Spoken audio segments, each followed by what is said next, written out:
Hello everyone, you are watching and listening to Love Answer. In today's episode, I would like to show you how to use a mouse to control our exam. Whether it's a wireless mouse or a wired mouse, it can be manipulated. As you can see, this is mouse port, using the cable to connect them. After being connected, the exam can be directly controlled. The operation is very easy. You can easily control the rotation of each joint of the robotic arm by moving the mouse. Now let's come to the details.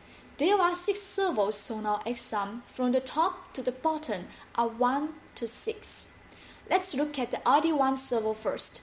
This ID1 used to control the release and close of the mechanical gripper. As you can see, you can control the first servo by moving the mouse wheel just like that. When you click the left button and move to the left or right, the second servo is being controlled. Pressing the right button and move forward or backward, you are calling the third servo. How about the fourth? Moving forward or backward with left button, the fourth one will be controlled like that.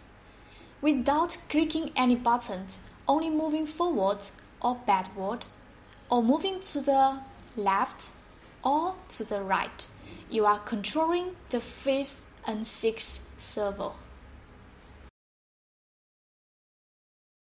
So much for today's introduction. If you still have any doubts, do not hesitate to let me know. Bye!